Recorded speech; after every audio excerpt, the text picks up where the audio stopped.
Bonjour à tous et bienvenue dans notre live alternant.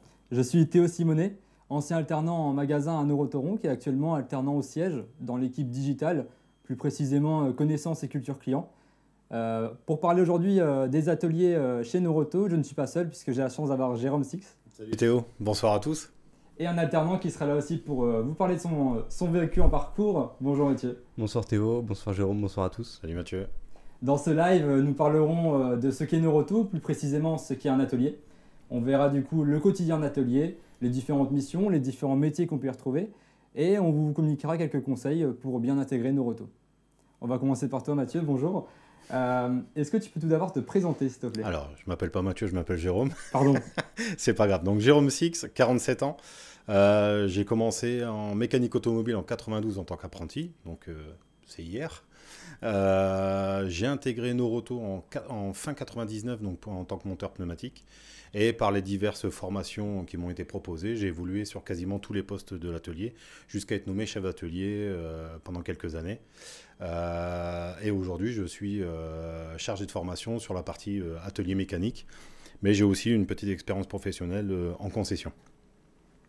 Donc tu as déjà un beau parcours au sein de Neuroto. Est-ce que tu peux nous expliquer ce qu'est Neuroto? Alors Neuroto, d'abord, ça a été créé en 1970 dans le Nord. C'est une entreprise nordiste, c'est une entreprise familiale. Le concept est d'allier un magasin de pièces détachées et d'accessoires automobiles à un atelier de maintenance pour pouvoir, les clients qui achetaient les pièces, c'était de leur proposer le montage. Aujourd'hui, Neuroto a bien grandi puisqu'on est 418 magasins en France. On est quasiment 6000 collaborateurs et plus de 4 millions de clients. Aujourd'hui, Neuroto fait partie d'un groupe qui s'appelle Mobivia, dans lesquels est regroupé quelques enseignes connues aussi. On a Midas, Carter Cash, en France et à l'étranger. Maintenant, tu nous as donné une belle image de Neuroto qui est, je rappelle, la meilleure entreprise dans Mobivia, hein.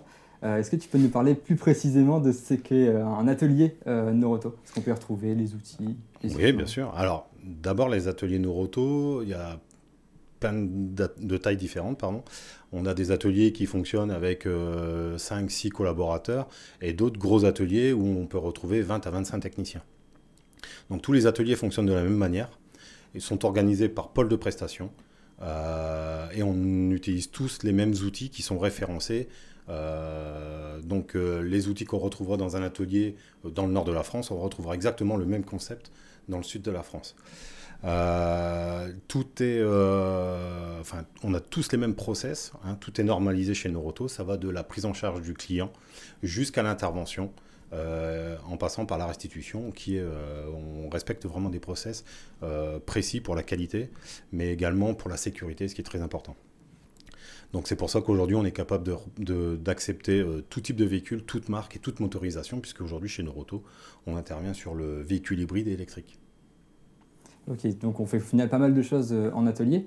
Tu as parlé aussi des différents pôles qu'on peut retrouver là-bas. Est-ce que tu peux nous parler des différents métiers qu'on peut retrouver dans ces pôles justement? Bien sûr. Alors, dans les ateliers, on va retrouver des monteurs. Donc, c'est le début du parcours, hein. C'est le premier métier dans un atelier Neuroto. Monteur, mécanicien, mécanicien confirmé et électrotechnicien. Donc, le monteur va assurer toute la prestation rapide. Donc, ça va du montage de pneumatique en passant par la révision vidange et des petites prestations de freinage simple. Le mécanicien va assurer cet ensemble de prestations, mais en plus va être capable de faire du diagnostic et de la réparation mécanique, type liaison au sol, amortisseur, échappement et entretien courant sur les motorisations. Le mécanicien confirmé, en plus de tout ça, va pouvoir également intervenir sur le remplacement des courroies de distribution, qui est hyper, et sur des pièces comme l'embrayage avec des postes de boîte de vitesse, encore une fois sur tout type de véhicule. L'électrotechnicien, lui, d'intervenir sur les pannes complexes, puisqu'aujourd'hui l'électronique embarquée, on a ça partout sur nos véhicules, et on est capable, avec les outils de pointe qu'on a dans nos ateliers, hein, les valises diagnostiques, etc., de pouvoir déceler et réparer des pannes électroniques très complexes. Le chef d'orchestre de tout ça dans un atelier, c'est le chef d'atelier. Au final, on retrouve dans l'atelier vraiment pas mal de métiers. C'est intéressant, il y a des belles perspectives d'évolution. J'ai aussi entendu que tu as fait la concession dans ton parcours. Est-ce que tu as pu noter une différence entre un atelier Noroto et une concession? Alors, durant mon expérience en concession, en effet, j'ai pu faire le comparatif. Donc, oui et non. Alors, non, pourquoi? Parce que, au même titre que la concession, chez Noroto, on est capable d'intervenir sur toutes les prestations, que ce soit de l'entretien, de la réparation, du diagnostic. Donc, la différence, c'est que nous, on fait tout type de véhicule et toute marque. Et oui, il y a la différence, c'est la relation humaine. C'est-à-dire que Noroto, depuis sa création, a des valeurs. Et ces valeurs sont animées au quotidien dans les ateliers. Donc on a du management de proximité, hein, tout le monde est accessible. Ça passe par le tutoiement, par exemple, ce qui rend les conversations de manager à collaborateur beaucoup plus simples. Mais aussi, on partage énormément de données et la vie de l'atelier est partagée avec l'ensemble de l'équipe. Donc les résultats économiques, ça va de la satisfaction client, mais aussi la vie de l'atelier au quotidien. Ok, donc on note des petites différences, notamment aussi l'aspect familial de Noroto qu'on aime tous ici. Exactement. Notamment moi aussi. Merci pour ces explications et ton témoignage aussi sur ton parcours. Je vous rappelle aussi que le live est interactif, donc n'hésitez pas à envoyer quelques questions dans le chat. On y répondra avec Mathieu et Jérôme à la fin du live. Donc n'hésitez pas à bien noter tout au long du live si vous avez des questions sur tous les sujets qu'on aborde. On sera là pour y répondre. On va passer maintenant à toi, Mathieu. Dans la même logique que Jérôme, est-ce que tu peux te présenter et parler de ton parcours au sein de Noroto? Ouais, bien sûr. Alors, Mathieu Rigaud, j'ai 20 ans. J'ai commencé par un bac STI 2D que j'ai passé en 2021. Ensuite, je me suis orienté vers une formation de restauration automobile, donc le CNVA. Ça va couvrir les véhicules qui sont donc d'avant-guerre jusqu'au Youngtimer.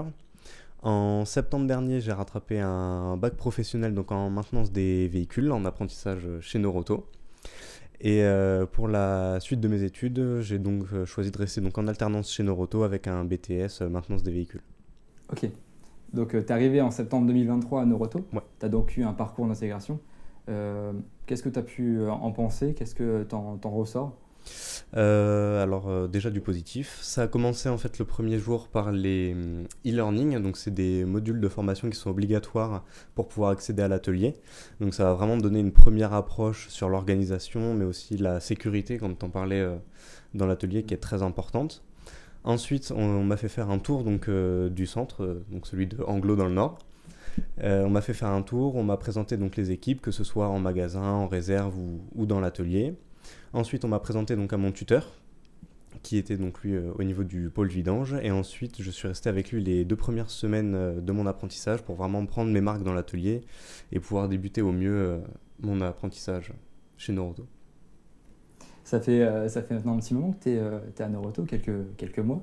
Qu'est-ce que tu as pu apprendre en ces quelques mois? Qu'est-ce que tu fais maintenant en atelier?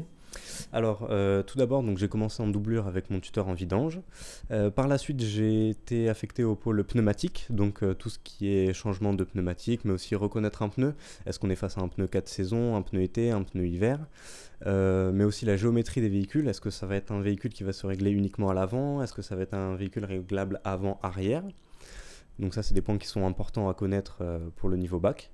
Ensuite, je suis passé donc au niveau du pôle vidange. Donc le pôle vidange, ça va plus être tout ce qui est entretien et révision des véhicules avec une petite partie de freinage. Et par la suite, je suis passé au pôle mécanique, où là, donc, ça a plus été des interventions sur moteur-boîte. Et là, dernièrement, j'ai changé un alternateur.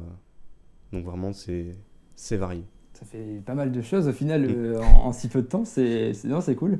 Tu as l'air vraiment motivé et souriant. Ouais. Donc ça se voit que ça t'a plu ce que tu as appris. On va aussi maintenant regarder un témoignage de Emma et Morgane, 2 alternantes qui elles aussi ont choisi le parcours atelier. Emma et Morgane qui nous ont fait du coup un témoignage en vidéo. On regarde ça tout de suite.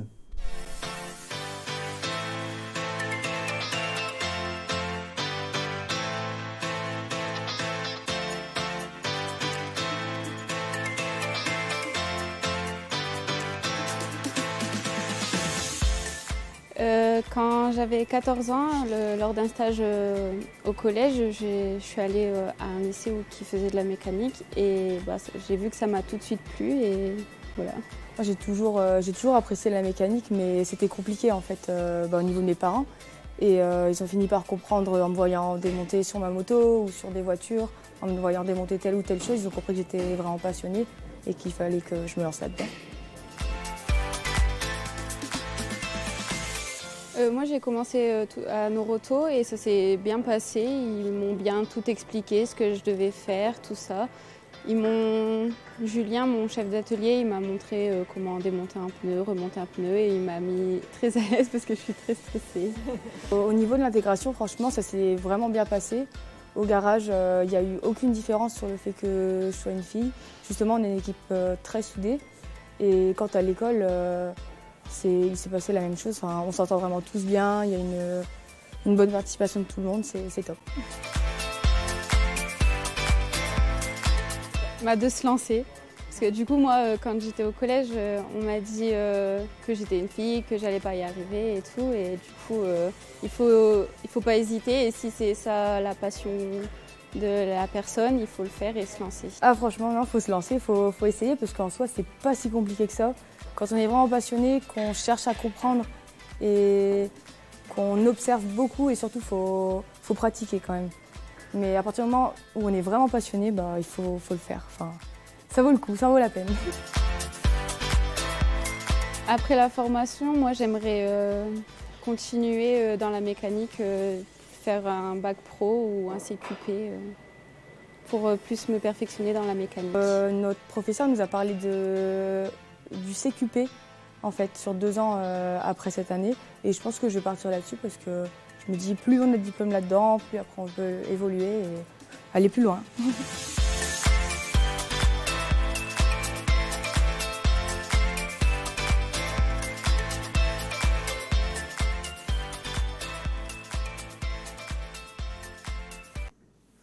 Merci Emma et Morgane pour ce témoignage, avoir un petit côté aussi sur le terrain et savoir pourquoi et quelle motivation peut entraîner le côté atelier et le départ en alternance en atelier. On a vu du coup que Emma et Morgane étaient formées sur des choses à faire en atelier. Toi, qui te forme, qui t'accompagne en atelier? Alors en atelier, ça va être mon tuteur, donc Alexis, lui il est au pôle vidange, mais lorsque je suis dans un autre pôle, admettons en pneumatique ou en mécanique, je vais pouvoir aller poser des questions à mes collègues ou à mes chefs directement qui se feront un plaisir à chaque fois d'y répondre et de m'accompagner aussi lorsqu'il y a des difficultés.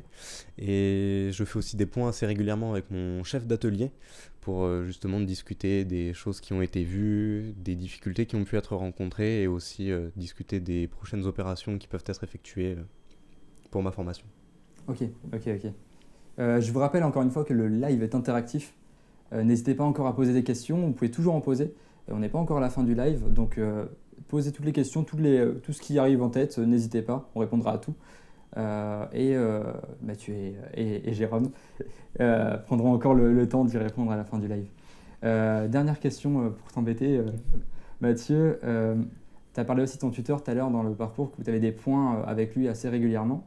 Est-ce que lors de ces points, vous avez pu prévoir d'autres choses que tu pourrais apprendre sur le reste de ton année? Oui, tout à fait. Alors, comme j'ai un parcours un petit peu particulier où je suis arrivé donc directement en dernière année de bac, c'est vrai que c'est très condensé au niveau de ce qu'on peut voir, mais on a prévu donc sur les prochains points de voir tout ce qui est éléments de liaison au sol. Donc on a déjà commencé avec changement de triangle de suspension, biellette de barre stabilisatrice, et on va poursuivre ça donc tout l'été sur de la distribution, de l'embrayage, mais aussi de l'interprétation d'outils diagnostiques pour poursuivre avec le BTS qui va suivre dans ces 2 prochaines années.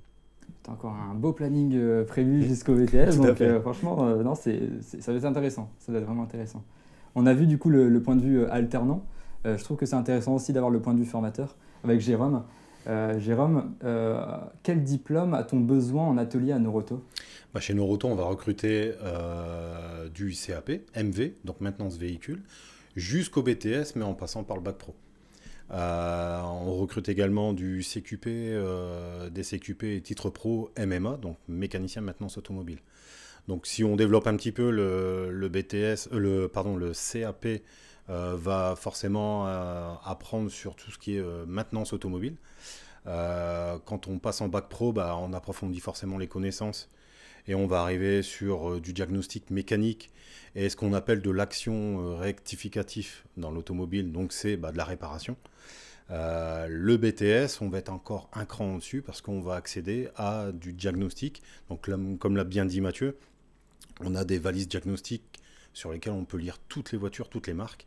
Et ça conditionne le fait qu'on leur fait apprendre les prémices du diagnostic complexe. Et j'ai oublié de préciser, c'est que en niveau BTS, on a aussi un contact client, c'est-à-dire qu'on a une partie de l'année qui est dédiée à faire de la réception atelier, parce que les meilleurs réceptionnaires, c'est ceux qui comprennent l'automobile et pouvoir donner les bonnes explications aux clients et surtout trouver une solution. C'est surtout aussi ce que le client recherche au final. Exactement, il vient chez nous parce qu'il a une problématique à nous exposer, il faut savoir le comprendre, l'interpréter et lui trouver la bonne solution. Merci pour ces explications. J'ai une dernière question pour toi. Ouais. On a vu que tu avais une bonne expérience à Neuroauto, tu as déjà quelques années derrière dans ta valise. Merci de me le rappeler. J'ai jamais dit ça, voyons. Est-ce que tu as des conseils à donner aux aspirants alternants, à ceux qui nous regardent, pour intégrer Neuroauto? Alors, oui. Avant tout, il faut être curieux. Il faut être curieux parce que dans le monde automobile, dans les métiers qu'on exerce, il y a énormément de choses à découvrir. Il faut être persévérant. Parce qu'il y a des choses où on ne va pas forcément arriver à faire de suite. Et le fait de persévérer, un jour on y arrive et dans des temps impartis, etc. Ensuite, il y a 2 qualités que je voudrais ajouter, c'est être soigneux et être patient. Alors pourquoi soigneux? Déjà parce que la posture de mécanicien aujourd'hui, le mécanicien qu'on voyait dans le temps avec du cambouis jusqu'aux épaules et puis de la graisse sur le front, ça c'est terminé. C'est plus le mécanicien d'aujourd'hui. Et la deuxième raison de pourquoi il faut être soigneux, c'est parce que chez Neuroauto, on fait attention à l'image de marque et on fait attention à la qualité de prestation, la qualité physique de nos ateliers et de nos collaborateurs, puisque forcément, les clients nous voient davantage plutôt qu'en concession où c'est complètement fermé. Et persévérant, patient, pardon, parce qu'une carrière dans l'automobile, ça ne se construit pas en 6 mois. Chez Neuroauto, on a un dispositif de formation interne, dont j'en fais partie. Et du coup, on a un panel de formation extrêmement large qui nous permet de faire évoluer tous les collaborateurs. Donc, si demain, on entre chez Neuroauto en tant que monteur pneumatique, on peut accéder jusqu'au poste de chef d'atelier en suivant tout le dispositif de formation que nous proposons. Mais ça ne se fait pas en 6 mois, 1 an. Voilà, ça a construit dans le temps. Donc ouais, avec toutes les qualités que tu donnes, normalement, on peut réussir à monter au poste qu'on souhaiterait avoir. C'est pas normalement, je suis persuadé que tout le monde peut y arriver, j'en suis la preuve. C'est vrai. On a une belle preuve ici, juste à côté de nous. Je pense que Jérôme vous a donné des belles billes et des bons conseils pour intégrer Neuroauto et y évoluer. Pour postuler, rien de plus simple. Vous avez la plateforme neuroautorecrute.fr. Vous avez 2 solutions. Soit vous déposez votre CV en ligne directement dessus, sur une offre qui vous intéresse, ou soit vous regardez l'offre qui vous intéresse et vous pouvez directement vous rendre en centre pour parler avec le manager, voir peut-être les futures missions qu'il peut vous donner, prendre en température le magasin et l'atelier. Et vous avez aussi l'adresse mail, la régie, ça serait parfait, alternance@neuroauto.fr. Vous pouvez déposer votre CV dessus, on le prendra en charge et vous pouvez aussi déposer des questions que vous n'avez pas forcément posées en live. On aura aussi une équipe qui vous répondra. Mathieu et Jérôme, je vais continuer avec ça, ça va partir. On va passer maintenant aux questions qu'on nous a posées tout le long du live. J'en ai quelques-unes ici. Alors, la première question de Tolgan qui demande « Bonjour, est-ce que votre travail est difficile ?» Alors, difficile, oui et non. Et, tout est mis en œuvre pour qu'il le soit moins possible. C'est-à-dire que difficile dans l'apprentissage, et Mathieu, je ne sais pas j'imagine que tu seras d'accord avec moi, mais difficile dans le fait où il y a énormément de choses à apprendre dans l'automobile. Et de plus en plus, parce qu'avec l'électronique qu'on retrouve, qui est omniprésente aujourd'hui dans le monde automobile, il y a énormément de connaissances à avoir. Mais quand on est passionné par ce qu'on fait, c'est toujours un plaisir de découvrir tout ça. Et de moins en moins, pourquoi? Parce que chez Neuroauto, on parlait de pôle de prestation et d'outillage tout à l'heure. Tout est pensé autour du mécanicien.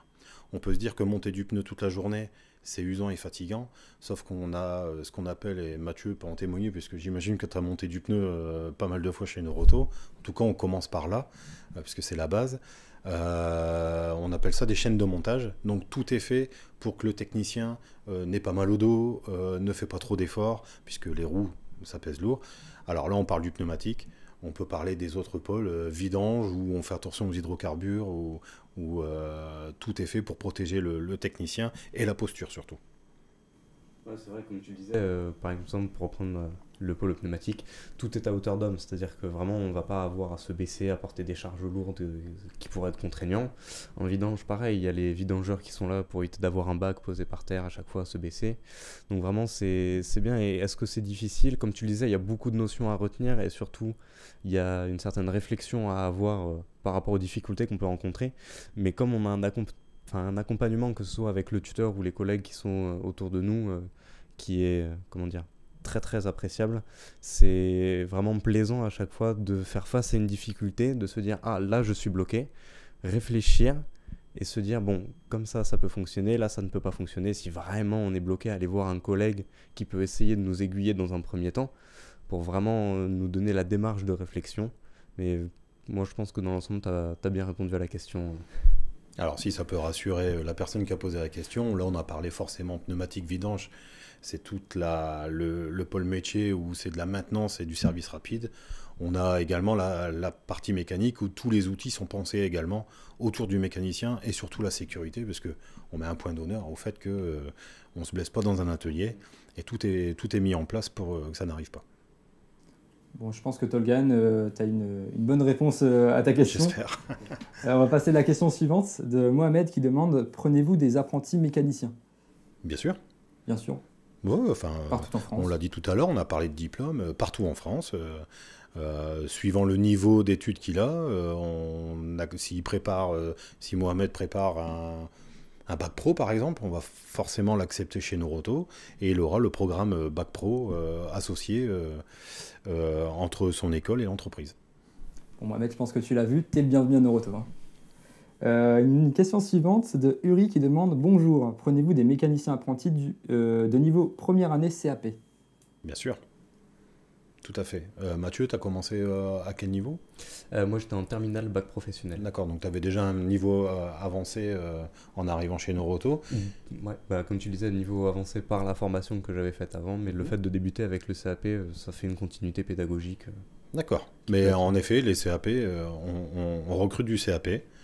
Sans problème, et encore une fois, on l'a dit tout à l'heure, CAP, c'est le tout début des études en mécanique auto, et on va plus s'orienter sur la maintenance automobile, et un petit peu à la fois, suivant les diplômes qu'il y aura derrière, s'orienter sur de la réparation, diagnostic et réparation mécanique.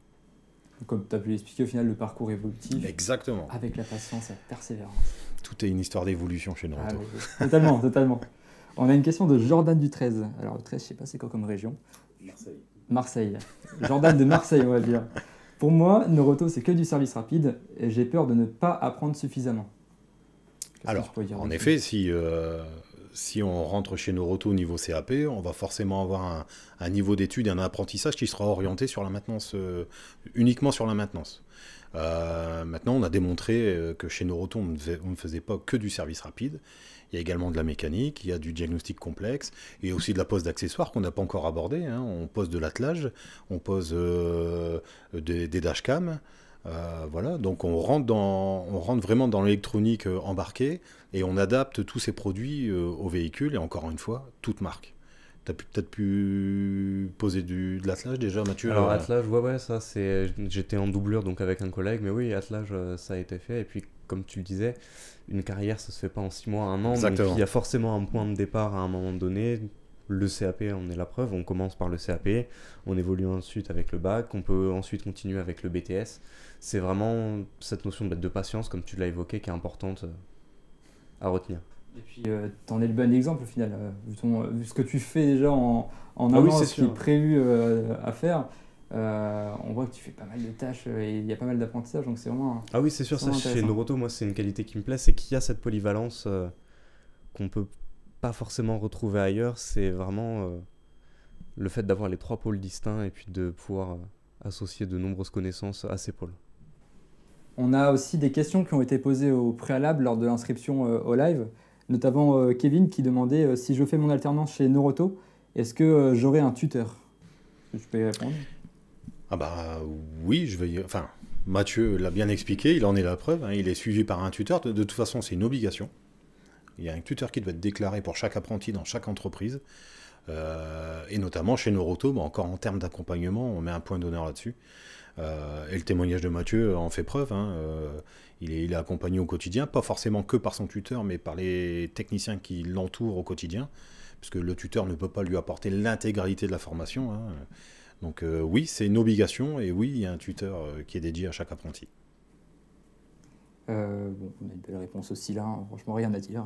On a une question suivante de Chloé qui demande est-ce que Noroto prend des filles en mécanique? On a eu de bel exemple tout à l'heure. Je sais pas si tu peux rajouter Bien évidemment, et ça ne doit pas être un frein pour des filles qui sont passionnées d'automobile et qui n'osent pas faire le pas, puisque on dit toujours que c'est des métiers d'hommes, etc. Or, le métier se féminise rapidement. Nous, en formation, on le voit, puisqu'on a de plus en plus de demoiselles et de femmes qui viennent se former chez nous, chez Noroto, qui font partie intégrante des ateliers et qui sont parfois des techniciennes de haut niveau, puisqu'il y a des électrotechniciennes qui sont venues se former chez nous et aujourd'hui, ils font du diagnostic complexe. Donc oui, dans nos ateliers, on accepte le personnel féminin. Est-ce qu'en Anglo, il y a peut-être... Anglo, ça va plus être au niveau de la réception et du magasin. Ouais. Mais sinon, oui, tout à fait, c'est envisageable. Bon, en tout cas, de manière générale, c'est des métiers qui se féminisent à fond en ce moment. Oui, puis c'est bien de voir que ça change un peu, les métiers changent, les mentalités changent. Les mentalités et les changent, mœurs changent, exactement. donc c'est très bien pour le métier, c'est très bien pour l'enseigne. Totalement. On a une dernière question de Matt P. Qui demande est-ce que je peux faire un bac pro carrosserie chez Noroto? Alors, malheureusement, non. Là, on va devoir être obligé de refuser. Pourquoi? Parce que, en effet, mécanique et carrosserie, c'est deux compétences complètement différentes. On travaille dans le monde de l'automobile, mais l'apprentissage, enfin, c'est pas le même domaine. Entre tôlerie, carrossier, peintre, c'est pas du tout les mêmes compétences que mécanique. Donc là, malheureusement, on n'a pas de dispositif et déjà nos ateliers ne sont pas équipés et on ne propose pas à nos clients des réparations carrosserie. Mais là, malheureusement, même en termes d'apprentissage, on n'est pas du tout sur le même cursus. Écoute, merci pour la réponse. Je Avec regarde plaisir. bien, mais je pense qu'on n'a plus de questions. C'est le moment pour moi de vous remercier tous les deux. Merci à toi. Pour tout Merci, le Théo. témoignage de chacun, le témoignage Merci, d'un Mathieu. alternant comme d'un Merci à formateur. D'avoir pris le temps aussi, c'est pas un exercice facile. Donc je avec vous remercie plaisir. pour ça aussi. Je vous remercie aussi, vous qui regardez ce live, d'avoir pris le temps de poser des questions, d'avoir pris le temps de nous écouter. J'espère qu'on vous a apporté les conseils et la vision d'un atelier Noroto pour vous projeter pour le futur. Je remercie aussi la régie, l'équipe RH. Donc n'hésitez pas toujours, hein, si vous n'avez pas posé des questions ici, vous pouvez les poser sur l'adresse mail alternance@noroto.fr. La régie, c'est parfait, c'est magique. Ah, j'ai une dernière question qui est tombée, pardon, excusez-moi. De Mohamed qui demande existe-t-il des garages Noroto spécialisés mécaniques lourds? Alors, non. Quand on a bien dit au début, tous les ateliers Noroto se ressemblent. On doit proposer exactement les mêmes prestations dans tous les centres Noroto. Donc, dans un atelier Noroto, on propose de toute façon l'éventail complète de nos interventions, qui va de la maintenance automobile, encore une fois, jusqu'à la réparation mécanique lourde.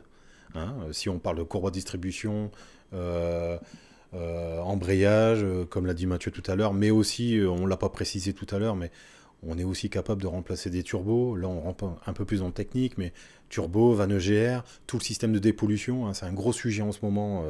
On entend ça partout. Et Noroto, on a pris le virage, et ça fait très longtemps, d'avoir des outils de pointe dans nos ateliers pour pallier à la dépollution des véhicules. Donc tout ça, ça fait partie de la mécanique lourde. Donc il y a un éventail d'interventions et de compétences à découvrir dans nos ateliers. On n'a pas le temps de s'ennuyer. Bah, j'imagine. Alors je travaille en magasin, j'ai pu voir l'atelier. Non, franchement, il y a de l'activité, on s'ennuie pas. Bon, j'ai remercié du coup tout le monde. Hein, c'était la dernière question qui est tombée entre temps, donc valait le coup d'y répondre. Bien sûr. Comme je disais, hein, l'adresse mail live alternance, vous pouvez poser une question si vous ne l'avez pas posée ici, déposer vos CV aussi. Et vous retrouverez aussi le replay de ce live qui sera disponible dès demain via un lien YouTube Si vous voulez le revoir ou même le partager à des gens, n'hésitez pas. Des gens qui seraient intéressés par les travails en atelier. Et puis pourquoi pas à bientôt en tant que collègue. Salut. Salut.